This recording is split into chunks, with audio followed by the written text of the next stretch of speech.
ಪ್ರಾಚೀನ ಭಾರತದ ಇತಿಹಾಸದಲ್ಲಿ ನಾವು ಹರಪ್ಪ ನಾಗರಿಕತೆ ಅಥವಾ ಸಿಂಧೂ ನಾಗರಿಕತೆ ಬಗ್ಗೆ ಇವತ್ತು ತಿಳಿದುಕೊಳ್ಳೋಣ. ಹರಪ್ಪ ನಾಗರಿಕತೆ ಅಂತಲೂ ಕರೀತಾರೆ, ಸಿಂಧೂ ನಾಗರಿಕತೆ ಅಂತಲೂ ಕರೀತಾರೆ. ಎರಡು ಹೆಸರಿನಿಂದ ಯಾಕೆ ಕರೀತಾರೆ ಅಂತ ಡೀಟೇಲ್ಸ್ ಮುಂದೆ ಹೇಳ್ತೀನಿ. ಇವಾಗ ನೋಡಿ, 100 ವರ್ಷಗಳ ಹಿಂದೆ ಅಥವಾ 20ನೇ ಶತಮಾನಕ್ಕಿಂತ ಮುಂಚೆ ನಾವು ಪ್ರಾಚೀನ ಭಾರತದ ಇತಿಹಾಸ ಓದಬೇಕು ಅಂತಂದ್ರೆ ಮೊದಲು ಯಾವ ಅಧ್ಯಾಯ ಇತ್ತು ಅಂತಂದ್ರೆ ವೇದಗಳ ಕಾಲ ಬಗ್ಗೆ ಇತ್ತು. ಇವಾಗ ನೋಡಿ ಪುಸ್ತಕ ವೇದಗಳ ಕಾಲ ಹರಪ್ಪ ನಾಗರಿಕತೆ ಆದ ನಂತರ ಇದೆ. ಇದರ ಅರ್ಥ ಏನು? ಇದರ ಅರ್ಥ ಏನು ಅಂದರೆ 20ನೇ ಶತಮಾನದವರೆಗೂ ನಮ್ಮ ಸಿಂಧೂ ನಾಗರಿಕತೆ, ನಮ್ಮ ನೆಲದಲ್ಲಿ ಒಂದು ಹರಪ್ಪ ನಾಗರಿಕತೆ ಅಂತ ಇತ್ತು ಅಂತ ನಮ್ಮ ಭಾರತೀಯರಿಗೆ ಗೊತ್ತೇ ಇರಲಿಲ್ಲ. ನಮ್ಮ ನೆಲದಲ್ಲಿರ್ತಕ್ಕಂಥ ನಾಗರಿಕತೆ ಬಗ್ಗೆ ಗೊತ್ತಿರಲಿಲ್ಲ. ಹಾಗಾದರೆ ಹೇಗೆ ಬೆಳಕಿಗೆ ಬಂತು? ಅದೇ ಈ ಇವತ್ತಿನ ವಿಶೇಷವಾದ ಸಂಚಿಕೆ. ಏನಪ್ಪ ಅಂತಂದರೆ, ಪ್ರಪಂಚದಲ್ಲಿ ಮೊದಲು 20ನೇ ಶತಮಾನಕ್ಕಿಂತ ಮುಂಚೆ ಪ್ರಪಂಚದಲ್ಲಿ ಎಲ್ಲ ಜನರು ಏನು ಅನ್ಕೊಂಡಿದ್ರು ಅಂತಂದರೆ, ಪ್ರಮುಖವಾದ ನಾಗರಿಕತೆಗಳಿದೆ ನೋಡಿ. ಈಜಿಪ್ಟ್ ನಾಗರಿಕತೆ, ಮೆಸೊಪೊಟೇಮಿಯಾ ನಾಗರಿಕತೆ, ಚೀನಾ ನಾಗರಿಕತೆ, ಇವೇ ಪ್ರಮುಖವಾದ ಪ್ರಾಚೀನವಾದ ನಾಗರಿಕತೆಗಳು ಅಂದ್ಕೊಂಡಿದ್ರು. ಆದರೆ 20ನೇ ಶತಮಾನಕ್ಕೆ ಗೊತ್ತಾಯಿತು ನಮ್ಮ ಭಾರತದಲ್ಲಿರುವ ಸಿಂಧೂ ನಾಗರಿಕತೆಯು ಪ್ರಾಚೀನವಾದ ಪ್ರಮುಖವಾದ ಕಂಚಿನ ನಾಗರಿಕತೆಯಾಗಿತ್ತು ಅಂತ. ಇಂತಹ ನಾಗರಿಕತೆ ಬೆಳಕಿಗೆ ಹೇಗೆ ಬಂತು? ಅದೇ ಇವತ್ತಿನ ವಿಶೇಷ. ಯಾಕಂತಂದ್ರೆ ಸಮಕಾಲೀನ ನಾಗರಿಕತೆಗಳು ಅಂತ ಕರೀತಾರೆ. ಈ ಪ್ರಪಂಚದ ಪ್ರಮುಖ ನಾಗರಿಕತೆಗಳು ಏನಿದಾವಲ್ಲ, ಈಜಿಪ್ಟ್ ನಾಗರಿಕತೆ, ಮೆಸೊಪೊಟೇಮಿಯಾ ನಾಗರಿಕತೆ, ಚೀನಾ ನಾಗರಿಕತೆ, ಆದರೆ ಒಟ್ಟೊಟ್ಟಿಗೆ ಬೆಳೆದು ಬಂದಂಥ ನಾಗರಿಕತೆ ಆಗಿರೋದ್ರಿಂದ ಸಮಕಾಲೀನ ನಾಗರಿಕತೆ, ಇದು ಕೂಡ ಕಂಚಿನ ನಾಗರಿಕತೆ, ಅತ್ಯಂತ ಶ್ರೀಮಂತ ನಾಗರಿಕತೆ ಅಂತ ಕರೀತಾರೆ. ಅಂಥ ನಾಗರಿಕತೆ ನಮ್ಮ ದೇಶದಲ್ಲಿ ಇತ್ತು ಅಂದರೆ ಅದ್ರ ಬಗ್ಗೆ ತಿಳಿದುಕೊಳ್ಳೋದು ಬಹಳ ಪ್ರಮುಖವಾದಂಥ ವಿಷಯ. ಇದ್ರ ಬಗ್ಗೆ ತಿಳಿದುಕೊಳ್ಳೋದು ಬಹಳ ಪ್ರಮುಖವಾದ ವಿಷಯ. ಇದನ್ನು ಹೇಗೆ ಬೆಳಕಿಗೆ ಬಂತು ಅಂತ ಡೀಟೇಲ್ಸ್ ಆಗಿ ಹೇಳೋಣ, ಎಳೆಯಾಗಿ ಬಿಚ್ಚಿಡೋಣ. ಕಥೆಯನ್ನಾಗಿ ಅಜ್ಜಿ ಕತೆ ಹೇಳಿದ್ರೆ ಹೆಂಗೆ ನೆನಪಿಡ್ತಿರಲ್ಲ ಹಂಗೆ ಕತೆ ಥರ ಹೇಳ್ಬಿಡ್ತೀನಿ. ಕಥೆಯನ್ನು ನೆನಪಿಟ್ಕೊಂಡ್ರೆ ಸಾಕು, ಎಕ್ಸಾಮಲ್ಲಿ ಹೋಗಿ ರುಬ್ಬೋದೊಂದೇ ಬಾಕಿ ಇರಬೇಕು. ಯಾಕಂತಂದರೆ 10 ಮಾರ್ಕ್ಸ್ ಕ್ವಶನ್ ಬರುತ್ತೆ. ಏನಂತ ಬರುತ್ತೆ ಅಂತಂದರೆ, ಸಿಂಧೂ ನಾಗರಿಕತೆಯ ನಗರ ವ್ಯವಸ್ಥೆ, ಧಾರ್ಮಿಕ ಆರ್ಥಿಕ ಪರಿಸ್ಥಿತಿಗಳನ್ನು ವಿವರಿಸಿ ಅಂತ ಕ್ವಶನ್ ಬರ್ಬೋದು. ಇಲ್ಲ ಅಂತಂದ್ರೆ ಏನು ಬರುತ್ತೆ ಗೊತ್ತಾ? ಹರಪ್ಪ ನಾಗರಿಕತೆಯ ಪ್ರಮುಖ ಲಕ್ಷಣಗಳನ್ನು ವಿವರಿಸಿ. ಪ್ರಮುಖ ಲಕ್ಷಣಗಳನ್ನು ವಿವರಿಸಿ ಅಂತಂದ್ರೆ ನಗರ ವ್ಯವಸ್ಥೆ ಬರೀಬೇಕು, ಧಾರ್ಮಿಕ ವ್ಯವಸ್ಥೆ ಬರೀಬೇಕು, ಆರ್ಥಿಕ ಪರಿಸ್ಥಿತಿ ಬಗ್ಗೆ ಬರೀಬೇಕು, ರಾಜಕೀಯ ಬಗ್ಗೆನೂ ಬರೀಬೇಕಾಗತ್ತೆ. ಅದಕ್ಕಾಗಿ ಡೀಟೇಲ್ಸ್ ಆಗಿ ಹೇಳೋಣ. ಕೆಲವೊಂದು ಪಾಯಿಂಟ್ಸ್ಗಳನ್ನ ಕತೆ ರೂಪದಲ್ಲಿ ಹೇಳೋಕ್ಕಾಗಲ್ಲ. ಕೆಲವೊಂದು ಪಾಯಿಂಟ್ಸ್ ಮಾಡಿದ್ದೀನಿ ನಾನು, ಯಾವ ನಗರನ ಯಾರು ಕಂಡು ಹಿಡಿದ್ರು ಅಂತ. ಅಂಥವು ಪಾಯಿಂಟ್ಸ್ ಎಲ್ಲ ಸ್ವಲ್ಪ ನೆನಪಿಟ್ಕೊಂಡ್ರೆ ಕಾಂಪಿಟೇಟಿವ್ ಎಕ್ಸಾಮ್ಗೂ ಹೆಲ್ಪ್ ಆಗುತ್ತೆ. ಓಕೆ, ಈಗ ಲೇಟ್ಸ್ ಗೋ, ನಾವು ಸ್ಟಾರ್ಟ್ ಮಾಡೋಣ. ಕ್ರಿಸ್ತಪೂರ್ವ 3300ರಿಂದ ಕ್ರಿಸ್ತಪೂರ್ವ 1900ವರೆಗೂ ಸಿಂಧೂ ನಾಗರಿಕತೆಯ ಕಾಲ, ಹರಪ್ಪ ನಾಗರಿಕತೆಯ ಕಾಲ ಅಂತ ಕರೀತಾರೆ. ಆ ಕಾಲದ ಬಗ್ಗೆ ಅಧ್ಯಯನ ಮಾಡೋಣ ಬನ್ನಿ ಸ್ನೇಹಿತರೆ. ಅದರ ಬಗ್ಗೆ ತಿಂದು ಹಾಕಿ ಬಿಡೋಣ. ಓಕೆ,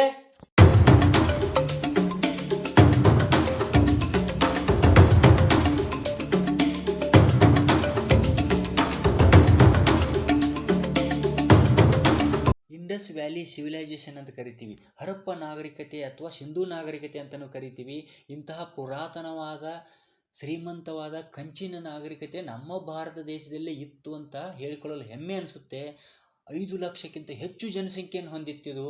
ಇಂತಹ ಒಂದು ಮಹಾನ್ ನಾಗರಿಕತೆ ನಮ್ಮ ದೇಶದಲ್ಲಿ ಇತ್ತು ಅಂತ 20ನೇ ಶತಮಾನದವರೆಗೂ ಗೊತ್ತಿರಲಿಲ್ಲ. ಹಾಗಾದರೆ ಹೇಗೆ ಬೆಳಕಿಗೆ ಬಂತು ಅನ್ನೋದೇ ಒಂದು ಪ್ರಮುಖವಾದ ಮಾಹಿತಿ. ಹೇಗೆ ಬೆಳಕಿಗೆ ಬಂತು, ಇದು ಹೇಗೆ ಕಂಡು ಹಿಡಿದ್ರು ಇದನ್ನು ಅಂತಂದರೆ, ಈಗಿನ ಪಾಕಿಸ್ತಾನದ ಸಿಂಧ್ ಪ್ರಾಂತ್ಯದಲ್ಲಿ ಲಾಹೋರ್ನಿಂದ ಕರಾಚಿವರೆಗೂ ಏನು ಮಾಡ್ತಾಯಿದ್ರು ಅಂತಂದರೆ, ನೆಲವನ್ನೆಲ್ಲ ಅಗಿದು ರೈಲ್ವೆ ಹಳಿ ನಿರ್ಮಾಣ ಮಾಡ್ತಾಯಿದ್ರು. ಯಾರು? ಬ್ರಿಟಿಷರು. 1856ರಲ್ಲಿ ಬ್ರಿಟಿಷರು ಲಾಹೋರ್ನಿಂದ ಕರಾಚಿವರೆಗೂ ರೈಲ್ವೆ ಹಳಿ ನಿರ್ಮಾಣ ಮಾಡುವಾಗ ಸುಟ್ಟ ಇಟ್ಟಿಗೆಗಳೆಲ್ಲ ಸಿಗ್ತಾವೆ ಅವರಿಗೆ. ಸುಟ್ಟ ಇಟ್ಟಿಗೆಗಳನ್ನು ಸಿಕ್ಕಾಗ ಅವರು ಅಷ್ಟೊಂದು ಅದಕ್ಕೆ ಕ್ಯೂರಿಯಾಸಿಟಿ, ಆಸಕ್ತಿ ವಹಿಸಲಿಲ್ಲ. ಅದಕ್ಕೆ ಆ ಇಟ್ಟಿಗೆಗಳು ನೋಡಿ ಅವ್ರು ಏನು ಮಾಡಿದ್ರು, ರೈಲ್ವೆ ಹಳಿ ಕಾಮಗಾರಿಗೆ ಯೂಸ್ ಮಾಡ್ಕೊಂಡ್ಬಿಟ್ರು ಅವನ್ನ. ನಂತರ ಏನಾಯಿತು ಅಂತಂದರೆ 1862ರಲ್ಲಿ ಅಲೆಕ್ಸಾಂಡರ್ ಕನ್ನಿಂಗ್ ಹ್ಯಾಮ್ ಅವ್ರು ಏನು ಮಾಡ್ತಾರಂದರೆ, ಹರಪ್ಪದ ಬಳಿ ಕೆಲವು ಮುದ್ರೆಗಳನ್ನ ಪತ್ತೆ ಹಚ್ತಾರೆ. ಮುದ್ರೆಗಳು, ಅಂಥ ಸೀಲ್ಗಳೆಲ್ಲ ಸಿಗ್ತಾವೆ ಅವ್ರಿಗೆ. ಸಿಕ್ಕಾಗ ಅವ್ರಿಗೆ ಮೊದಲು ಈ ಸುಟ್ಟ ಇಟ್ಟಿಗೆಗಳು ಸಿಕ್ಕಿದ್ದವು, ಈಗ ಶೀಲ್ ಸಿಕ್ಕಿದವ, ಈ ಒಂದು ಏರಿಯಾದಲ್ಲಿ ಏನೋ ವಿಶೇಷವಾದದ್ದು ಇದೆ ಅಂತ ಅವರು ಸಮೀಕ್ಷೆ ನಡೆಸ್ತಾರೆ, ಸಂಶೋಧನೆ ನಡೆಸ್ತಾರೆ. ಆವಾಗ ಉತ್ತಮವಾದ ಮನೆಗಳು, ರಸ್ತೆಗಳು, ಚರಂಡಿಗಳು ಎಲ್ಲ ಸಿಕ್ಕಿಬಿಡ್ತಾವ. ಆವಾಗ ವಿಚಿತ್ರ ಅನಿಸುತ್ತದು, ಏನಪ್ಪ ಇಲ್ಲಿ ಏನೋ ಒಂದು ನಾಗರಿಕತೆ ಇತ್ತು ಅಂತ ಅವ್ರಿಗೆ ಗೊತ್ತಾಗುತ್ತೆ. ನಂತರ 1921ರಲ್ಲಿ ದಯಾರಾಮ್ ಸಹಾನಿ ಅನ್ನೋರು ಏನು ಮಾಡ್ತಾರೆ, ಹರಪ್ಪ ಅಂತ ನಗರವನ್ನೇ ಕಂಡು ಹಿಡಿದ್ಬಿಡ್ತಾರೆ. ನಗರ ಸಿಕ್ಕಿಬಿಡ್ತದೆ ಅವ್ರಿಗೆ, ನೆಲೆ ಸಿಕ್ಕಿಬಿಡ್ತದೆ. ಆವಾಗ ಒಂದೊಂದು ಎಲ್ಲ ಆವಿಷ್ಕಾರ ಸಂಶೋಧನೆ ಮಾಡ್ತಾ ಪತ್ತೆಹಚ್ಚಿಕ ಆರ್ಕಿಯಾಲಜಿಕಲ್ ಡಿಪಾರ್ಟ್ಮೆಂಟ್, ಆರ್ಕಿಯಾಲಜಿ ಪುರಾತತ್ವ ಇಲಾಖೆಯವರೆಲ್ಲ ಸಂಶೋಧನೆ ಮಾಡ್ತಾರೆ. ಸಂಶೋಧನೆ ಮಾಡಿದಾಗ 1000ಕ್ಕೂ ಹೆಚ್ಚು ನಗರಗಳೆಲ್ಲ ಸಿಗ್ತಾವೆ, ಅವ್ರಿಗೆ ನೆಲೆಗಳು ಸಿಗ್ತಾವೆ, ನಿವೇಶನಗಳು ಸಿಗ್ತಾವೆ, ಸೈಟ್ ಸಿಗ್ತಾವ. ಸಿಕ್ಕಾಗ ಎಲ್ಲ ಭಾಳ 1000ಕ್ಕಿಂತ ಹೆಚ್ಚು ಸಿಗ್ತಾವ. ಆದರೆ ಈಗ ಮೊದಲು ಪಾಕಿಸ್ತಾನ ಇಂಡಿಯಾ ಅಂತಿರಲಿಲ್ಲ, ಎಲ್ಲ ಒಂದೇ ಇತ್ತು. ಇವಾಗ ಪಾಕಿಸ್ತಾನ ಡಿವೈಡ್ ಆಗಿರೋದ್ರಿಂದ ಅರ್ಧಕ್ಕಿಂತ ಹೆಚ್ಚು ಭಾಗಗಳೆಲ್ಲ ಪಾಕಿಸ್ತಾನಕ್ಕೆ ಡಿವೈಡ್ ಆಗಿ ಹೋಗಿದಾವ. ಸ್ವಲ್ಪ ಮಾತ್ರ ನಮ್ಮ ಭಾರತದಲ್ಲಿ ಉಳಿದಾವ. ನಮ್ಮ ಭಾರತದಲ್ಲಿ 1000ಕ್ಕಿಂತ ಹೆಚ್ಚು ಪ್ರದೇಶಗಳು ನಗರಗಳು ಸಿಕ್ಕವಲ್ಲ, ಅದರಲ್ಲಿ ಪ್ರಮುಖವಾದವುಗಳನ್ನು ಪಟ್ಟಿ ಮಾಡಿದ್ದೀನಿ. ಆ ಪಟ್ಟಿಗಳಲ್ಲಿ ನೋಡಿ ನೀವು, ಹರಪ್ಪ ಇದು ಪಾಕಿಸ್ತಾನದ ಮಾಂಟೆಗೋರ ಜಿಲ್ಲೆಯಲ್ಲಿದೆ. ಇದನ್ನು ಕಂಡುಹಿಡಿದವರು ದಯಾರಾಮ್ ಸಹಾನಿ ಯಾವ ಇಸ್ವಿಯಲ್ಲಿ. ಈ ಥರ ಮೊಹೆಂಜೊದಾರೋ ಪಾಕಿಸ್ತಾನದ ಲರ್ಕಾನ ಜಿಲ್ಲೆಯಲ್ಲಿದೆ, ಕಂಡುಹಿಡಿದವರು ಯಾರು, ಯಾವ ಇಸ್ವಿಯಲ್ಲಿ. ಈ ಥರ ಪ್ರಮುಖವಾದವನ್ನು ನೋಡ್ತಾ ಹೋಗಿ. ಲೋಥಾಲ್ ಗುಜರಾತ್ನಲ್ಲಿದೆ, ಕಂಡುಹಿಡಿದವರು ಯಾರು, ಯಾವ ಇಸ್ವಿ. ಈ ವಿಡಿಯೋ ಪಾಸ್ ಮಾಡಿ ನೀವು ಪ್ರಮುಖವಾದ ಪಟ್ಟಣಗಳನ್ನು ನಾವು ಒಂದು ನಿವೇಶನಗಳು ಏನು ಸಿಕ್ಕಿದಾವ ಸಿಂಧೂ ನಾಗರಿಕತೆ ಸಂಶೋಧನೆಯಲ್ಲಿ ಸಿಕ್ಕಿದಾವಲ್ವಾ, ಅವನ್ನ ಪಟ್ಟಿ ಮಾಡಲಾಗಿದೆ. ಈ ಪಟ್ಟಿಯನ್ನು ವಿಡಿಯೋ ಪಾಸ್ ಮಾಡಿ ಬರೆದುಕೊಳ್ಬಹುದು. ಪ್ರಮುಖವಾದದ್ದು ಇವು. ಕಾಲಿಬಂಗನ್ ರಾಜಸ್ಥಾನದಲ್ಲಿರ್ತಕ್ಕಂಥದ್ದು. ಅದೇ ರೀತಿ ಇನ್ನೊಂದಿದೆ, ಇಲ್ಲಿದೆ ನೋಡಿ, ಡೋಲ್ವೀರ ಗುಜರಾತ್ನಲ್ಲಿದೆ. ಇವೆಲ್ಲನೂ ನೀವು ಬರ್ಕೊಳ್ಳಿ, ಯಾವ ಪ್ಲೇಸು ಎಲ್ಲಿದೆ, ಭಾರತದಲ್ಲಿದೆಯೋ ಅಥವಾ ಪಾಕಿಸ್ತಾನದಲ್ಲಿದೆಯೋ ಅದು ಪಟ್ಟಿ. ಆಮೇಲೆ ಅದನ್ನು ಯಾರು ಕಂಡು ಹಿಡಿದ್ರು, ಯಾವ ಇಸ್ವಿಯಲ್ಲಿ ಅಂತ ಪಟ್ಟಿ ಇದೆ. ಓಕೆ, ಇದು ಇಂಪಾರ್ಟೆಂಟ್ ಕಾಂಪಿಟೇಟಿವ್ ಎಕ್ಸಾಮ್ ಕೂಡ. ಓಕೆ, ಅದೇ ರೀತಿಯೂ ರಾವಿ ನದಿ ಎಡದಂಡೆಯ ಮೇಲೆ ಹರಪ್ಪ ಇದೆ. ಈ ಥರ ಯಾರು ಕಂಡು ಹಿಡಿದ್ರು ಸೆಪ್ರೇಟ್ ಸ್ವಲ್ಪ ಇದು ಮಾಡಿದ್ದೀನಿ, ನೋಡ್ಕೊಳ್ಳಿ ನೀವು. ಈಗ ನೋಡಿ, ನಮ್ಮ ಭಾರತದಲ್ಲಿ ಸಿಂಧೂ ನಾಗರಿಕತೆ ಯಾವ ಸ್ಥಳದಲ್ಲಿತ್ತು ಅನ್ನೋದು ಪ್ರಮುಖವಾಗುತ್ತೆ. ಯಾಕಂದರೆ ಅವಾಗ ನೋಡಿ, ಮೊದಲು ನಮ್ಮ ಭಾರತ ದೇಶ ಇದು ನಮ್ಮ ಭಾರತ ದೇಶ ಮೊದಲು ಪಾಕಿಸ್ತಾನ ಇಂಡಿಯಾ ಅಂತಿರಲಿಲ್ಲ, ಟೋಟಲ್ ಇತ್ತು. ಟೋಟಲಿ ಅವಾಗ ಎಲ್ಲಿತ್ತು ನಮ್ಮ ಸಿಂಧೂ ನಾಗರಿಕತೆ ಅಥವಾ ಹರಪ್ಪ ನಾಗರಿಕತೆ ಎಲ್ಲಿತ್ತು ಅಂತ ನಿಮಗೆ ತೋರಿಸ್ತಾ ಇದ್ದೀನಿ ನೋಡಿ. ಈ ಕಲರ್ನಲ್ಲಿ ಏನಿದೆಯಲ್ಲ, ಈ ಭಾಗದಲ್ಲಿ ಹರಪ್ಪ ನಾಗರಿಕತೆ ಇತ್ತು. ನಿಮಗೆ ಡೀಟೇಲ್ಸ್ ಆಗಿ ಇನ್ನೊಂದು ಇದರಲ್ಲಿ ತೋರಿಸ್ತೀನಿ ನೋಡಿ. ಇಲ್ಲಿ ಮತ್ತಷ್ಟು ಕಲರ್ನಲ್ಲಿದೆ, ನಿಮಗೆ ಡೀಟೇಲ್ಸ್ ಆಗಿರ್ತದೆ ಯಾವ ಭಾಗದಲ್ಲಿತ್ತು ಅಂತ. ಸಿಂಧೂ ನಾಗರಿಕತೆ ಇಲ್ಲಿ ನೋಡಿ ಡೀಟೇಲ್ಸ್ ಆಗಿ. ಪ್ರಮುಖವಾದ ನಗರಗಳು ಹರಪ್ಪ, ಮೊಹೆಂಜೊದಾರೋ, ಲೋಥಾಲ್ ಎಲ್ಲ ಕಾಣ್ತಾ ಇದೆ. ಲೋಥಾಲ್ ಗುಜರಾತ್ನಲ್ಲಿದೆ ನಮ್ಮಲ್ಲಿ. ಇದು ಪ್ರಮುಖವಾದಂಥದ್ದು, ನಮ್ಮ ಭಾರತದಲ್ಲಿ ಇದೆ. ಅದೇ ರೀತಿ ಸಿಂಧೂ ನಾಗರಿಕತೆಗೆ ವಿದೇಶಿ ವ್ಯಾಪಾರ ಮಾಡಲಿಕ್ಕೆ ಸಹಾಯ ಮಾಡುತ್ತಿದೆ. ಯಾಕಂದರೆ ಅಲ್ಲಿ ಹಡಗು ಕಟ್ಟೆ ಇತ್ತು. ಹಡಗು ಕಟ್ಟೆ ಮುಖಾಂತರ ನಮ್ಮ ಸಿಂಧೂ ನಾಗರಿಕತೆ, ಹರಪ್ಪ ನಾಗರಿಕತೆ ಜನರು ಹತ್ತಿಯನ್ನು ವಿದೇಶಕ್ಕೆ ಮಾರಾಟ ಮಾಡ್ತಿದ್ರು ಅಂತ ತಿಳಿದು ಬರ್ತದೆ. ಯಾಕಂದರೆ ಅಲ್ಲಿ ಹತ್ತಿಯ ಚೂರುಗಳೆಲ್ಲ ಸಿಕ್ಕಿದ್ದಾವೆ. ಓಕೆ,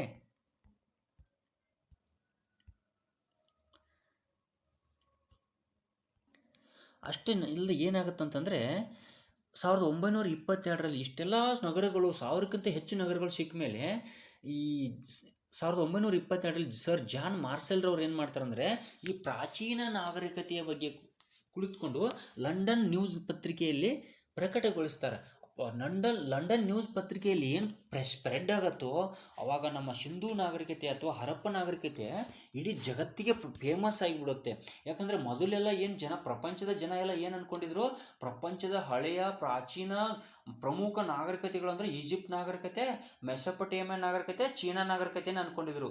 ಆದರೆ ಇದು ಕೂಡ ಆ ಪಟ್ಟಿಗೆ ಸೇರ್ಕೊಂತ ನಮ್ಮ ಸಿಂಧೂ ನಾಗರಿಕತೆ ಕಂಡು ಹಿಡಿದ ಮೇಲೆ ಯಾವಾಗ ಸೇರ್ಕೊಂತು, 1922ರಲ್ಲಿ ಸರ್ ಜಾನ್ ಮಾರ್ಸೆಲ್ರವರು ನಾಗರಿಕತೆಯ ಬಗ್ಗೆ ಲಂಡನ್ ನ್ಯೂಸ್ ಪತ್ರಿಕೆಗಳ ಪ್ರಕಟ ಮಾಡಿದ ನಂತರ ಜಗತ್ ಜಾಹೀರಾತು ವಿಶ್ವಕ್ಕೆ ಪ್ರಚಾರ ಆಗಿಬಿಡುತ್ತೆ ನಮ್ಮ ಸಿಂಧೂ ನಾಗರಿಕತೆ, ಹರಪ್ಪ ನಾಗರಿಕತೆ.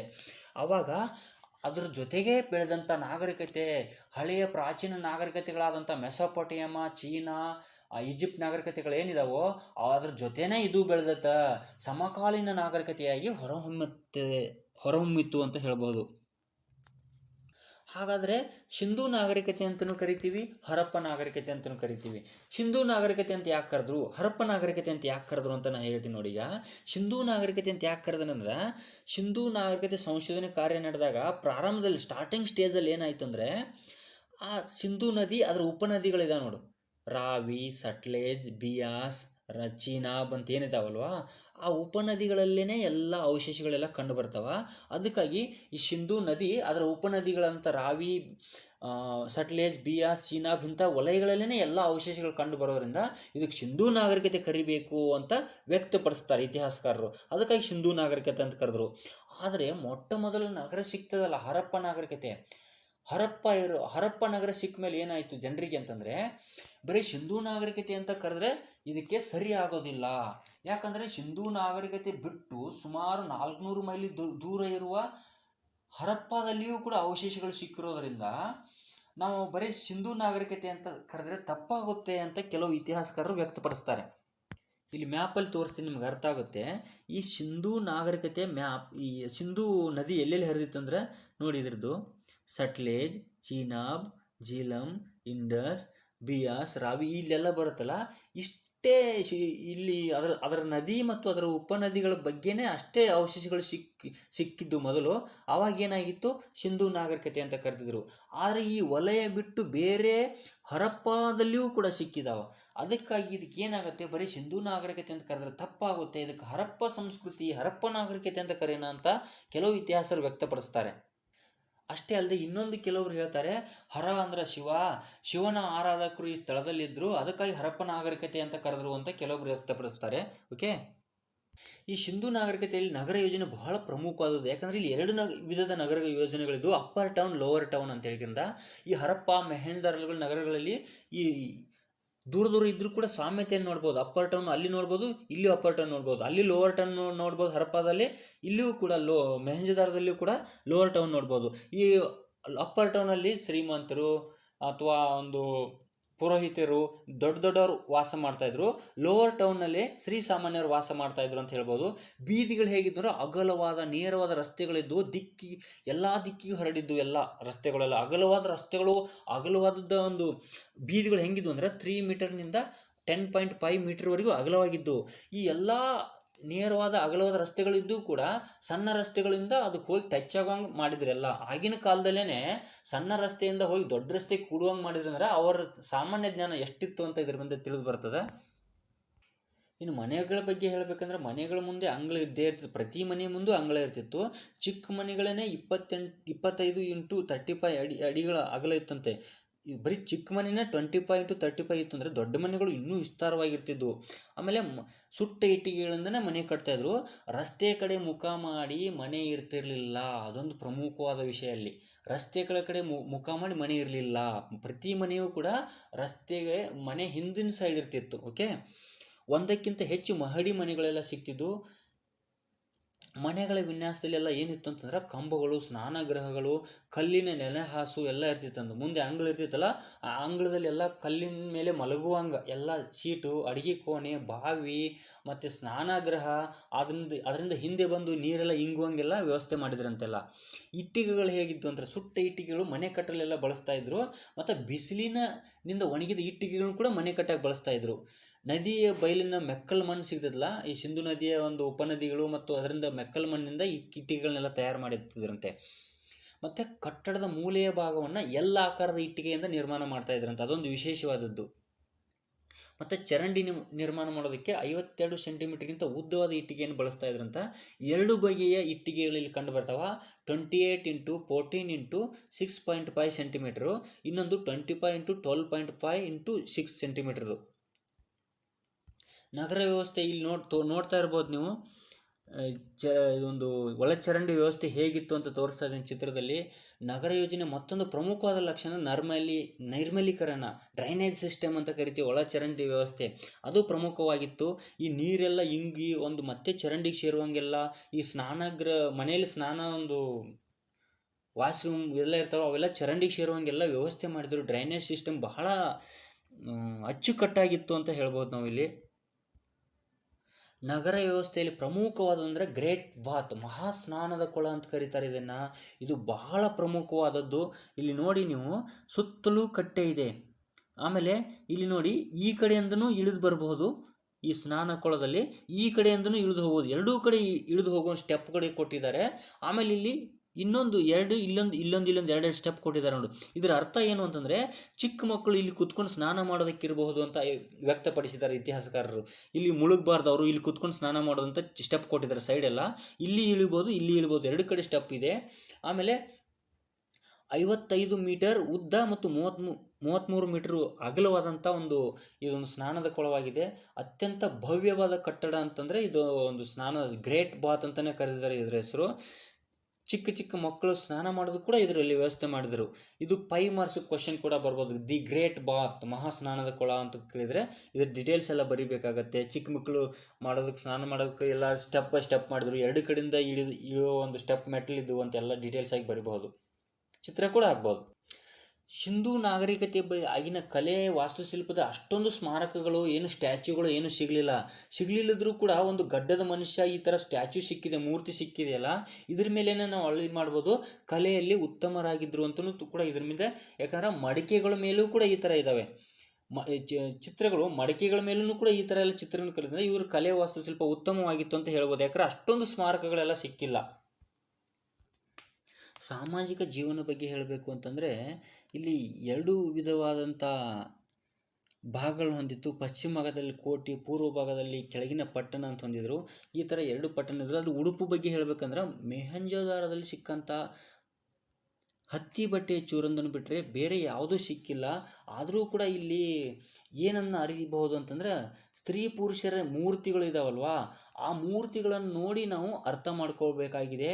ಯಾಕಂದರೆ ಪುರುಷರು ಒಂದು ಮೇಲು ಹೊದಿಕೆ, ಧೋತಿ, ಪಂಜೆಗಳನ್ನು ಬಳಸಿದರೆ, ಸ್ತ್ರೀಯರು ಏನು ಮಾಡಿದ್ದಾರೆ ಅಂತಂದರೆ, ಈ ಚಿತ್ರದಲ್ಲಿ ಕಾಣ್ತಾ ಇದೆ ನಿಮಗೆ, ಸ್ತ್ರೀಯರು ಸ್ಕರ್ಟನ್ನು ಬಳಸ್ತಾ ಇದ್ರು, ಹತ್ತಿಯನ್ನು ಬೆಳೀತಾ ಇದ್ರು, ಇವರು ಕುರಿಗಳನ್ನು ಸಾಕ್ತಾ ಇದ್ರು ಅಂತ ಇದರಿಂದ ತಿಳಿದು ಬರುತ್ತೆ. ಯಾಕಂದ್ರೆ ಹತ್ತಿ ಮತ್ತು ಉಣ್ಣೆಯಿಂದ ಬಟ್ಟೆಯನ್ನು ತಯಾರಿಸ್ತಾ ಇದ್ರು ಅನ್ನೋದು ಇದರಿಂದ ಅರ್ಥ ಮಾಡ್ಕೋಬೇಕಾಗಿದೆ ನಾವು.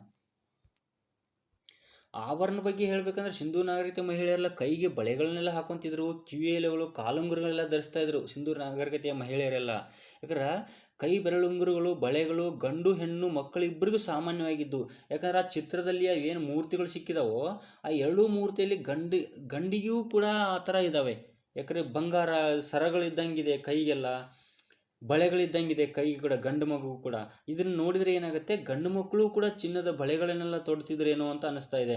ಅಷ್ಟೇ ಅಲ್ಲದೆ ಹೆಣ್ಣು ಮಕ್ಕಳು ಸೌಂದರ್ಯವರ್ಧಕ ಸೇಂಟ್, ಲಿಪ್ಸ್ಟಿಕ್ ಎಲ್ಲ ಬಳಸ್ತಾ ಇದ್ರಂತೆ.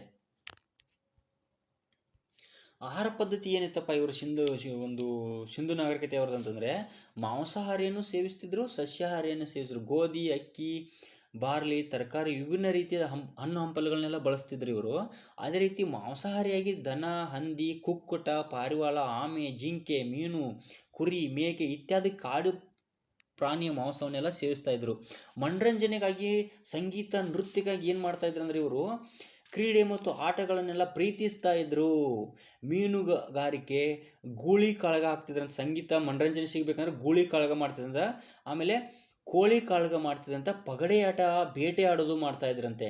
ಅವರಿಗೆ ನೃತ್ಯ ಮಾಡುವ ಕಲೆ ಅರಿವಿತ್ತು ಅಂತ ಹೇಳ್ತಾ ಇದ್ದಾರೆ. ಯಾಕಂದರೆ ತಬಲ, ತಾಳ ಮುಂತಾದ ಸಂಗೀತ ವಾದ್ಯ ಮತ್ತು ನೃತ್ಯ ಮಾಡುವ ಹುಡುಗಿಯ ಮೂರ್ತಿ ಇದಕ್ಕೆ ಸಾಕ್ಷಿ ಅಂತ ಹೇಳ್ಬೋದು. ನೃತ್ಯ ಮಾಡುವ ಒಂದು ಹುಡುಗಿಯ ಸ್ಟ್ಯಾಚ್ಯೂ ಕೂಡ ಸಿಕ್ಕಿದೆ, ಅದರಿಂದ ಇವರು ಡ್ಯಾನ್ಸ್ ಮಾಡ್ತಾ ಇದ್ರು ಅನ್ನೋದು ಗೊತ್ತಾಗುತ್ತೆ. ಇದು ಸಿಕ್ಕಂಥ ಮೊಹೆಂಜೊದಾರೊದಲ್ಲಿ ಸಿಕ್ಕಂಥ ಒಂದು ಸ್ಟ್ಯಾಚ್ಯೂ, 2 ಡ್ಯಾನ್ಸಿಂಗ್ ಗರ್ಲ್ಸ್ ಅಂತ. ಓಕೆ, ಬ್ರೌಂಜ್ ಡ್ಯಾನ್ಸಿಂಗ್ ಗರ್ಲ್ ಅಂತಲೂ ಕರೀತಾರೆ. ಯಾಕಂದರೆ ಕಂಚಿನಿಂದ ಮಾಡಿದ್ದು ಸಿಕ್ಕಿದೆ, ಡ್ಯಾನ್ಸ್ ಕೂಡ ಮಾಡ್ತಾ ಇದ್ರು ಅಂತ ಇದರಿಂದ ತಿಳಿದು ಬರ್ತಾ ಇದೆ. ನೀವು ಚಿತ್ರದಲ್ಲಿ ನೋಡ್ತಾ ಇದ್ದೀರಾ, ಇದು ಮೊಹೆಂಜೊದಾರೊದಲ್ಲಿ ಸಿಕ್ಕಂಥ ಕಂಚಿನ ಹುಡುಗಿಯ ಶಿಲಾಮೂರ್ತಿ. ಮತ್ತು ಇವರು ವಾಶ್ರೂಮು ಮತ್ತು ಎಲ್ಲ ಶೇಂಟ್ಸ್ ಬಗ್ಗೆ ಎಲ್ಲ ತಿಳ್ಕೊಂಡಿದ್ರಂತ ತಿಳಿದು ಬರ್ತಾ ಇದೆ. ಮತ್ತು ಹೆಂಗಸರು ಈಗ ನೋಡಿ, ಆಗಿನ ಕಾಲದವರೆಲ್ಲ ವಾಶ್ರೂಮ್ ಬಗ್ಗೆ, ಟಾಯ್ಲೆಟ್ಸ್ ಬಗ್ಗೆ, ಆಮೇಲೆ ಶೇಂಟ್ಸ್ ಬಗ್ಗೆ, ಸೌಂದರ್ಯವರ್ಧಕಗಳ ಬಗ್ಗೆ ತಿಳ್ಕೊಂಡಿರಂದ್ರೆ ಅಚ್ಚರಿಯ ವಿಷಯ ಅಲ್ವಾ.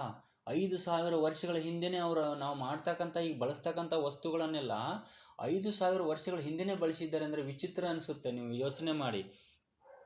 ಅದೇ ರೀತಿ ಹೆಂಗಸರು ಬಾಚಣಿಕೆ, ಕಾಡಿಗೆ, ಸಿಂಧೂರ, ಹೇರ್ ಪಿನ್ನು ಇದೆಲ್ಲ ಬಳಸ್ತಾ ಇದ್ರಂತ. ಔಷಧಕ್ಕಾಗಿ ಅವರು ಬೇವಿನ ಎಲೆಯನ್ನು ಬಳಸ್ತಾ ಇದ್ರು ಅಂತ ಮತ್ತು ಇಂಡಸ್ ಸ್ಕ್ರಿಪ್ಟ್ ಲಿಪಿ ಯಾವುದಾಗಿತ್ತು ಅಂತಂದರೆ, ಸಿಂಧೂ ನಾಗರಿಕತೆಯಲ್ಲಿ ಯಾವ ಭಾಷೆಯ ಲಿಪಿ ಇತ್ತು ಅಂತ ಇದುವರೆಗೂ ತಿಳಿದು ಬಂದಿಲ್ಲ. ಯಾಕಂತಂದರೆ ಹಾಗಾದರೆ ಯಾವ ಲಿಪಿಯನ್ನು ಬಳಸ್ತಿದ್ರು ಅಂತಂದರೆ ತಮ್ಮದೇ ಆದಂಥ ಒಂದು ಲಿಪಿಯನ್ನು ಬಳಸ್ತಾ ಇದ್ರು ಅವರು ಅಂತ 1850ರಲ್ಲಿ ಅವಶೇಷಗಳು ಏನಾಯಿತು ಅದರಿಂದ ಕಂಡುಹಿಡಿಯಲಾಯಿತು. ಆದರೆ ಇದನ್ನು ಚಿತ್ರಾತ್ಮಕ ಲಿಪಿ ಅಂತ ಕರೀಲಾಯಿತು.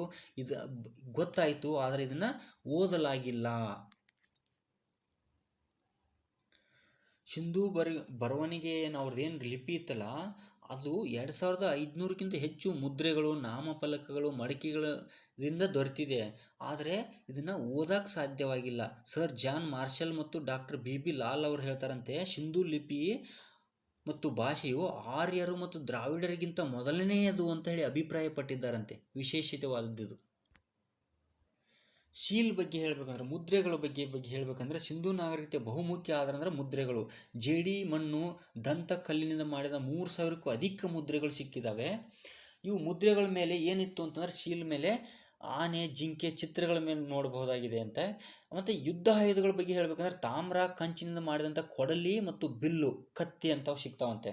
ತಾಮ್ರ ಮತ್ತು ಕಂಚಿನಿಂದ ಮಾಡಿದಂಥ ಕೊಡಲಿ, ಕತ್ತಿ, ಬಿಲ್ಲು ಸಿಕ್ಕಿದ್ದಾವೆ. ಅವರು ಎಲ್ಲ ಏನು ಮಾಡಿದ್ದಾರೆ ಅಂತಂದರೆ ಅವ್ರ ರಕ್ಷಣೆಗಾಗಿ ಇಟ್ಕೊಂಡಿರಬಹುದು ಅಂತ ಊಹೆ ಮಾಡಲಾಗಿದೆ. ಆರ್ಥಿಕ ವ್ಯವಸ್ಥೆ ಬಗ್ಗೆ ಹೇಳಬೇಕಂದ್ರೆ ಕೃಷಿ ಮತ್ತು ಸಾಕು ಪ್ರಾಣಿಗಳು.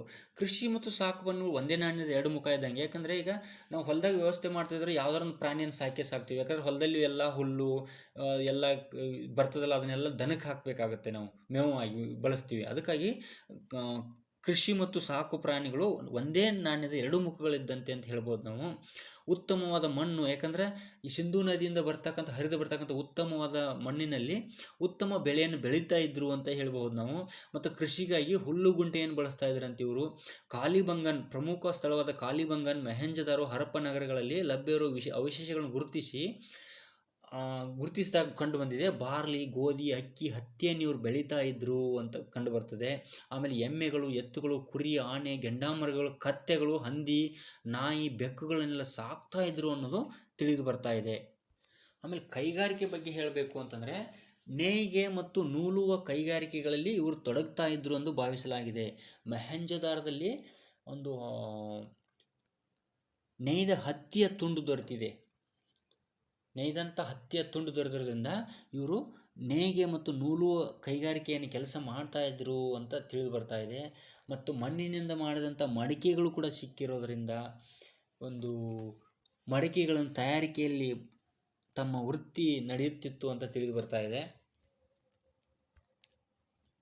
ವ್ಯಾಪಾರದ ಬಗ್ಗೆ ಹೇಳಬೇಕು ಅಂತಂದರೆ ನಮ್ಮ ಸಿಂಧೂ ನಾಗರಿಕತೆಯ ಜನರು ವಿದೇಶಿಯರೊಂದಿಗೆ ವ್ಯಾಪಾರ ಸಂಬಂಧವನ್ನು ಹೊಂದಿದ್ದರು. ಯಾಕಂದರೆ ಲೋಥಾಲ್ನಲ್ಲಿ ಹಡಗು ಕಟ್ಟೆಯಲ್ಲಿ ಕಾರ್ಯನಿರ್ವಹಿಸಿದ ಸಿಂಧೂ ಜನರು ಹತ್ತಿಯನ್ನು ರಫ್ತು ಮಾಡ್ತಾ ಇದ್ರು ಅಂತ ಕಂಡು ಬರ್ತಾ ಇದೆ. ವ್ಯಾಪಾರ ಸಂಬಂಧವನ್ನು ಹೊಂದಿದ್ರು ಇವರು. ಯಾಕಂದ್ರೆ ನಮ್ಮ ದೇಶದಿಂದ ಹತ್ತಿಯನ್ನು ರಫ್ತು ಮಾಡ್ತಾ ಇದ್ರು. ಆಮದುಗಳಲ್ಲಾಗಿ ಹರಪ್ಪದಲ್ಲಿ ಪತ್ತೆಯಾದಂಥ ಚಿನ್ನ, ಬೆಳ್ಳಿ, ತಾಮ್ರದ ಬಗ್ಗೆ ಕಂಡುಹಿಡಿದಾಗ ಪಶ್ಚಿಮ ಏಷ್ಯಾದಿಂದ, ಮೆಸೊಪೊಟೇಮಿಯಾದಿಂದ ಇವರು ಆಮದು ಮಾಡಿಕೊಳ್ತಾ ಇದ್ರು ಅನ್ನೋದು ಕಂಡು ಬರ್ತಾ ಇದೆ ವ್ಯಾಪಾರ ದೃಷ್ಟಿಯಿಂದ. ಇದರಿಂದ ಗೊತ್ತಾಗುತ್ತೆ ಇವರು ವಿದೇಶಿಯರೊಂದಿಗೆ ವ್ಯಾಪಾರವನ್ನು ಹೊಂದಿದ್ರು, ಹಡಗುನಿಂದ ವಿದೇಶಕ್ಕೆ ಹತ್ತಿಯನ್ನು ಕಳಿಸ್ತಾ ಇದ್ರು ಅಂತ ತಿಳಿದು ಬರ್ತಾ ಇದೆ. ತೂಕ ಮತ್ತು ಅಳತೆಗೆ ಬಗ್ಗೆ ಹೇಳಬೇಕು ಅಂತಂದರೆ ತೂಕದ ಬಗ್ಗೆ ಮತ್ತು ಅಳತೆ ಬಗ್ಗೆ ಎಲ್ಲ ಗೊತ್ತಿತ್ತು ಇವರಿಗೆ. ವಸ್ತು ವಿನಿಮಯ ಮಾಡ್ಕೊಳ್ತಾ ಇದ್ರು.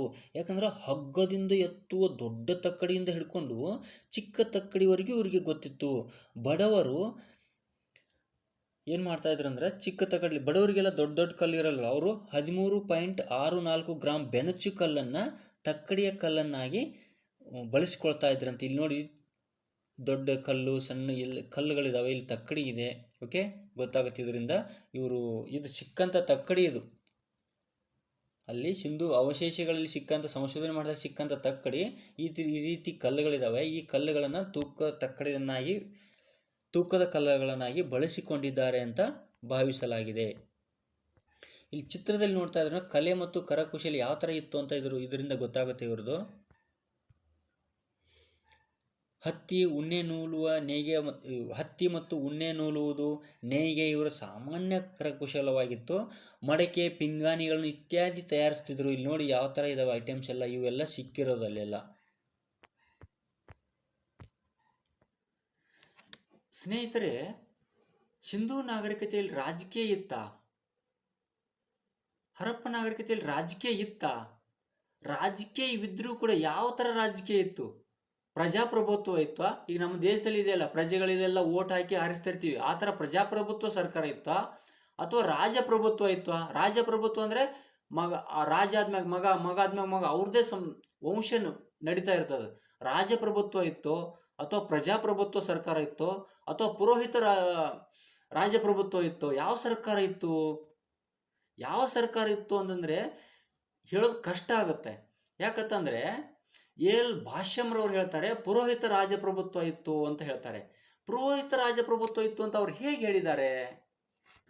ಈ ಭಾಷ್ಯಮರು ಪುರೋಹಿತ ರಾಜಪ್ರಭುತ್ವ ಅಂತ ಇತ್ತು ಅಂತ ಏನು ಹೇಳ್ತಾರೋ ಅದನ್ನು ಯಾರೂ ಇತಿಹಾಸಕಾರರು ಒಪ್ಪೋದಿಲ್ಲ. ಯಾಕಂದ್ರೆ ಅವರು ಆತ್ಮರಕ್ಷಣೆಗಾಗಿ ಬಾಣ, ಬಿಲ್ಲು, ಬರ್ಚಿಗಳನ್ನ ಮಾತ್ರ ಇಟ್ಕೊಂಡಿದ್ದಾರೆ. ಯಾವುದೇ ಅರಮನೆ ಸಿಕ್ಕಿಲ್ಲ. ಈಗ ನೋಡಿ, ಮೈಸೂರು ಅರಮನೆ, ಚಿತ್ರದುರ್ಗದ ಕೋಟೆ, ಇಂಥ ಎಲ್ಲ ಕೋಟೆಗಳು ಸಿಕ್ಕಿದ್ರೆ ಒಂದು ಸರ್ಕಾರ ಇತ್ತು ಅಂತ ಊಹಿಸಬಹುದು. ಆ ಥರ ಭವ್ಯವಾದ ಬಂಗಲೆಗಳು, ಕೋಟೆಗಳು, ಅರಮನೆಗಳು ಯಾವುದೂ ಸಿಕ್ಕಿಲ್ಲ ಅಂದರೆ ಹೇಗೆ ಹೇಳ್ತೀರಿ ನೀವು? ಬರೀ ಈ ಒಂದು ಆಯುಧ ರಕ್ಷಣೆಗೋಸ್ಕರ ಒಂದು ಏನು ರಕ್ಷಣಾ ಕವಚ ಕೂಡ ಸಿಕ್ಕಿಲ್ಲ, ಒಂದು ಭವ್ಯವಾದ ಬಂಗಲೆಗಳು ಸಿಕ್ಕಿಲ್ಲ, ಅರಮನೆ ಸಿಕ್ಕಿಲ್ಲ, ಕೋಟೆ ಕೊತ್ತಲೆಗಳು ಸಿಕ್ಕಿಲ್ಲ. ಹೇಗೆ ಸರ್ಕಾರ ಇತ್ತ ಅಂತ ವಹಿಸ್ತೀರಿ? ಇದು ಯಾವುದು ಸಾಧ್ಯನೇವಿಲ್ಲ ಅಂತೇಳಿ ಇತಿಹಾಸಕಾರರು, ವಿದ್ವಾಂಸರು ಇದನ್ನು ಒಪ್ಪಲೇ ಇಲ್ಲ. ಭಾಷ್ಯಂ ಅವರು ಪುರೋಹಿತ ರಾಜಪ್ರಭುತ್ವ ಇತ್ತು ಅಂತ ಹೇಳಿಕೆಗೆ. ಅದೇ ರೀತಿ SR ರಾವ್ ಅವರು ಅಂತ ಹೇಳ್ತಾರೆ, ತಮ್ಮ ಸಿಂಧೂ ನಾಗರಿಕತೆ ಅಂತ ಒಂದು ಕೃತಿ ಬರೀತಾರೆ SR ರಾವ್ ಅವರು. ಅದರಲ್ಲಿ ಏನು ವರ್ಡ್ ಯೂಸ್ ಮಾಡ್ತಾರೆ ಅಂದರೆ ಸಿಂಧೂ ಸಾಮ್ರಾಜ್ಯ ಅಂತ ವರ್ಡ್ ಯೂಸ್ ಮಾಡ್ತಾರೆ.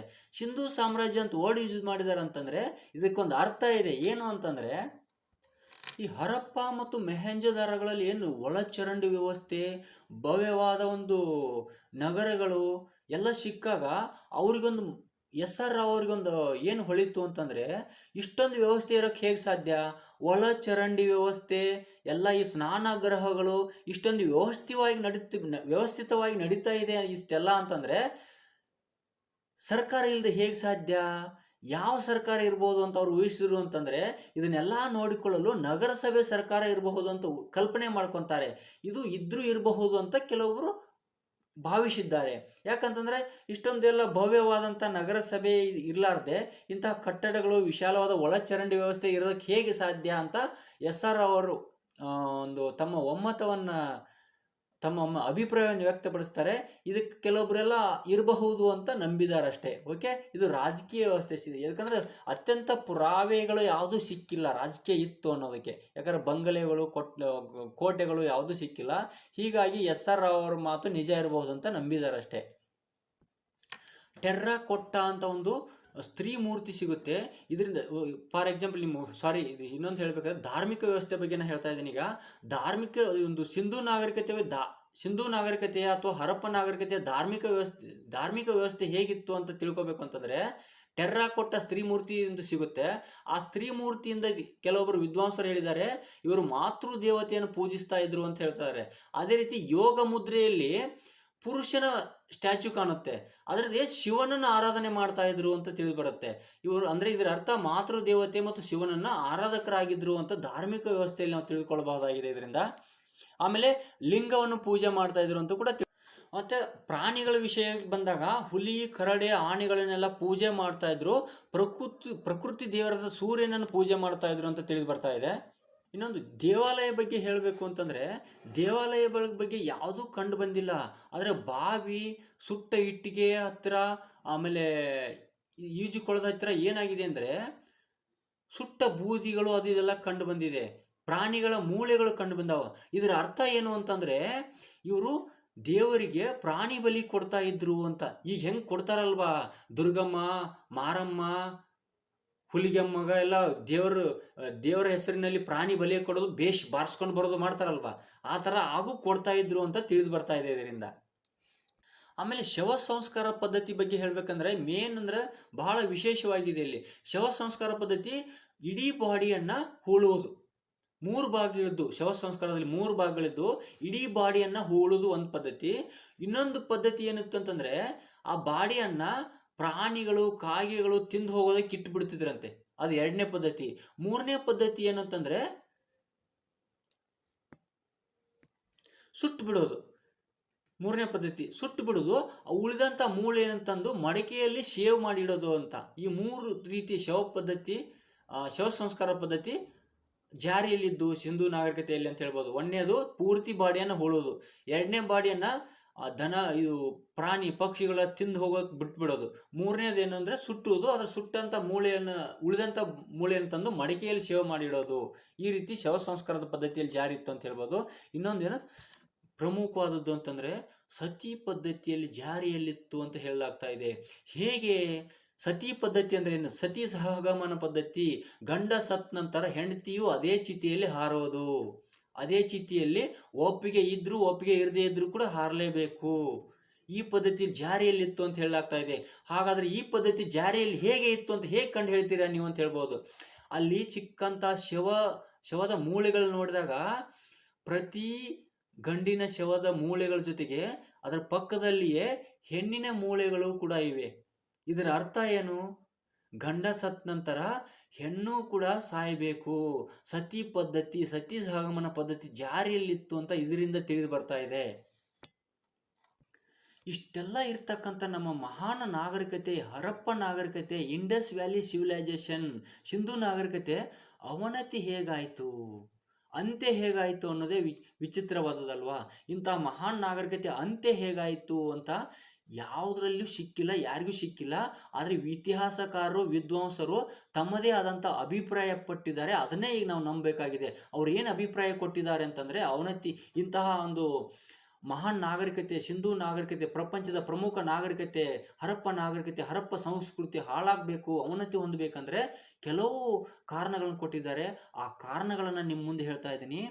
ಏನು ಅಂತಂದರೆ, ನದಿಗಳು ತಮ್ಮ ಹರಿವಿನ ದಿಕ್ಕನ್ನು ಬದಲಾಯಿಸಿರಬಹುದು ಅಂತ ಹೇಳ್ತಾರೆ. ಯಾಕಂದ್ರೆ ನದಿ ಕುಡಿಯೋಕೆ ನೀರು ಎಲ್ಲ ಇದ್ರೇ ಎಲ್ಲ ಬೆಳೆ, ನೀರಿದ್ರೆ ತಾನೇ ಬೆಳೆಯೋದಕ್ಕೆ, ತಿನ್ನೋದಕ್ಕೆ ಎಲ್ಲ ಇರೋದು.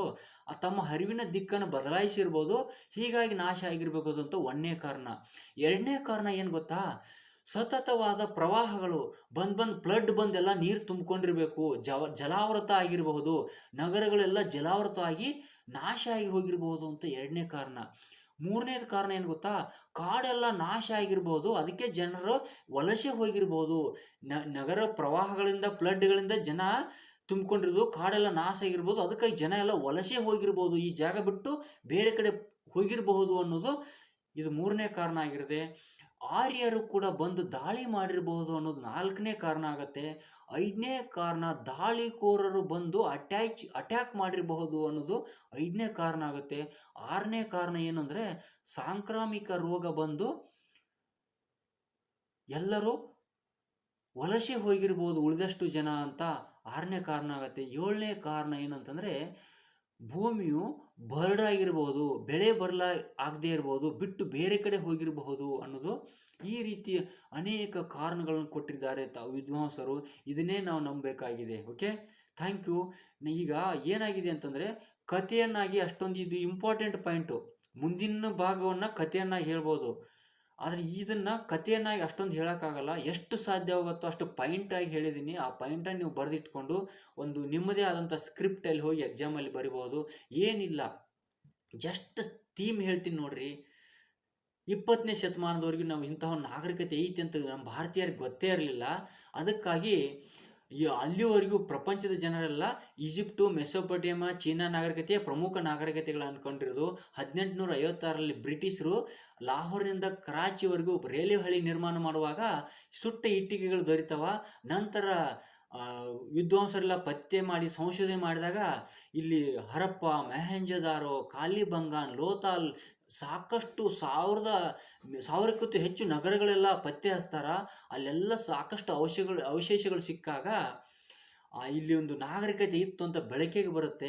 ಅದು ಪ್ರಮುಖ ನಾಗರಿಕತೆಗಳಲ್ಲಿ, ಸಮಕಾಲೀನ ನಾಗರಿಕತೆಗಳಲ್ಲಿ ಪಟ್ಟಿಗೆ ಸೇರ್ಕೊಳ್ತದ. ಅದರ ಒಟ್ಟಿಗೆ ಬೆಳೆದಂಥ ನಾಗರಿಕತೆ ಅಂತ ಹೊರಮೂಳ್ತದ. ಅಲ್ಲಿಂದ 20ನೇ ಶತಮಾನದಿಂದ ನಮ್ಮ ಭಾರತೀಯರಿಗೆ ಗೊತ್ತಾಗುತ್ತೆ, ನಮ್ಮ ದೇಶದಲ್ಲಿ ಪ್ರಮುಖವಾದ ಹಳೆಯ ಪ್ರಾಚೀನ ಕಂಚಿನ ಯುಗದ ನಾಗರಿಕತೆ ಇತ್ತು ಅಂತ ಗೊತ್ತಾಗುತ್ತೆ. ನಗರ ವ್ಯವಸ್ಥೆ ಎಲ್ಲ, ಡ್ರೈನೇಜ್ ಸಿಸ್ಟಮು, ಒಳಚರಂಡಿ ವ್ಯವಸ್ಥೆ, ರಸ್ತೆಗಳು, ಬೀದಿಗಳು ಎಲ್ಲ ನೀಟಾಗಿದ್ದು ಅಂತ ಗೊತ್ತಾಗುತ್ತೆ ನಗರ ಯೋಜನೆಗಳಲ್ಲಿ. ಅದರಲ್ಲಿ ಪ್ರಮುಖವಾದ ಪ್ರಮುಖವಾಗಿ ಗ್ರೇಟ್ ಬಾತ್ ಮಹಾ ಈಜುಕೊಳ ಸ್ನಾನದ ಕೊಳ ಇತ್ತು ಅಂತ ಗೊತ್ತಾಗುತ್ತೆ. ಅಲ್ಲಿ ಮಕ್ಕಳಿಗೆ ಈಜಕ್ಕೆ ಒಂದು ಕಟ್ಟೆಗಳು ಮಾಡಿದ್ರು, ಈ ಕಡೆ ಇಳಿಯೋಕ್ಕೆ ಮತ್ತು ಆ ಕಡೆ ಹತ್ತಕ್ಕೆ ಅಂತ ಎರಡೆರಡು ಕಡೆ ದಾರಿಗಳಿದ್ದು ಅಂತ ಗೊತ್ತಾಗುತ್ತೆ. ಈ ರೀತಿ ಅವರು ಒಂದು ಧಾರ್ಮಿಕ ವ್ಯವಸ್ಥೆಯನ್ನು ನೋಡಿದಾಗ ಧರ್ಮದಲ್ಲಿ ಶಿವನನ್ನ ಮತ್ತು ಮಾತೃ ದೇವತೆಯನ್ನು ನಂಬ್ತಾ ಇದ್ರು ಅಂತ ಗೊತ್ತಾಗುತ್ತೆ. ಪ್ರಾಣಿ ಪಕ್ಷಿಗಳನ್ನು ಪೂಜೆ ಮಾಡಿಸ್ತಾ ಇದ್ರು ಅಂತ ಗೊತ್ತಾಗುತ್ತೆ. ಆನೆ, ಜಿಂಕೆ, ಗೆಂಡಾಮೃಗಗಳನ್ನು ಕೂಡ ಪೂಜೆ ಮಾಡ್ತಾ ಇದ್ರು ಅಂತ ಗೊತ್ತಾಗುತ್ತೆ. ಅವರು ಉಡುಪುವನ್ನು ಮಿನಿ ಸ್ಕರ್ಟ್ ಲೇಡೀಸ್ ಧರಿಸ್ತಾ ಇದ್ರು ಅಂತ ಗೊತ್ತಾಗುತ್ತೆ. ಬಂಗಾರ ಚಿನ್ನವನ್ನು ಗಂಡಸರು ಕೂಡ, ಲೇಡೀಸ್ ಅಷ್ಟೇ ಅಲ್ಲದೆ ಗಂಡಸರು ಕೂಡ ಧರಿಸ್ತಾ ಇದ್ರು ಅಂತ ಗೊತ್ತಾಗುತ್ತೆ. ಈ ಥರ ಥೀಮನ್ನು ಈಸಿಯಾಗಿ ಬರ್ಕೊಂಡು ಹೋಗ್ಬೋದು ನೀವು. ಓಕೆ, ನಾ ಈಗಾಗಲೇ ಹೇಳಿದ್ದೀನಿ ಪಾಯಿಂಟ್ಸು, ಅದನ್ನೇ ನೀವು ಜನರಲ್ ಆಗಿ ಬರೆದು ಒಂದು 10 ಮಾರ್ಕ್ಸ್ ಕ್ವಶನನ್ನು ಈಸಿಯಾಗಿ ಮುಗಿಸ್ಬೋದು ಅನ್ನೋದು ನನ್ನ ಅಭಿಪ್ರಾಯ. ಮತ್ತೊಂದು ಯೂನಿಟನ್ನು ನಿಮಗೆ ಇಷ್ಟ ಆಗಿದ್ದರೆ ತೊಗೊಂಡು ಬರ್ತೀನಿ. ನಿಮಗೆ ಇಷ್ಟ ಆಗಿಲ್ಲ ಅಂದರೆ ಇಷ್ಟ ಆಗಿಲ್ಲ ಅಂತಲೂ ಕೆಳಗಡೆ ಕಮೆಂಟ್ ಮಾಡಿ, ನಮಗೆ ಯಾವುದೇ ತೊಂದರೆ ಇಲ್ಲ. ಇಷ್ಟ ಆಗಿಲ್ಲ ಅಂದರೆ ಯಾವ ಥರ ಇವರಿಗೆ ಮಾಡಬೇಕು ಅಂತ ನಾವು ಬೇರೆ ಪ್ಲ್ಯಾನಲ್ಲಿ ಏನಾದ್ರು ಹೇಳ್ತೀವಿ. ಓಕೆ, ನಾನೊಬ್ಬ ವಿದ್ಯಾರ್ಥಿಯಾಗಿ ಇದನ್ನು ಮಾಡಿರೋದು. ನಾನು MA ಹಿಸ್ಟ್ರಿ ವಿದ್ಯಾರ್ಥಿ, ನಿಮ್ಮ ಜೊತೆನೇ ಓದ್ತಾ ಇರೋನು. ನಮ್ಮ MA ಹಿಸ್ಟ್ರಿ ಟೆಲಿಗ್ರಾಮ್ ಗ್ರೂಪ್ಗೆ ಯಾರಾದರೂ ಜಾಯ್ನ್ ಆಗಿಲ್ಲ ಅಂದರೆ ಜಾಯ್ನ್ ಆಗ್ಬೋದು. ಡಿಸ್ಕ್ರಿಪ್ಷನ್ ಬಾಕ್ಸಲ್ಲಿ ಲಿಂಕ್ ಕೊಟ್ಟಿರ್ತೀನಿ. ಓಕೆ, ಮತ್ತೆ ಇದೇ ರೀತಿ ಒಂದು ಇನ್ನೊಂದು ಟಾಪಿಕನ್ನು ತೊಗೊಂಡು ಬರ್ತೀನಿ. ಲೈಕ್ ಮಾಡಿ, ಕಮೆಂಟ್ ಮಾಡಿ. ನಿಮ್ಗೆ ಕಮೆಂಟ್ ಮಾಡಿ, ಸರಿಯಾಗಿಲ್ಲ ಅಂದರೆ ಸರಿಯಾಗಿಲ್ಲ ಅಂತ ಮಾಡಿ, ಸರಿಯಾಗಿದೆ ಅಂದರೆ ಸರಿಯಾಗಿದೆ ಅಂತ ಮಾಡಿ. Okay, thank you.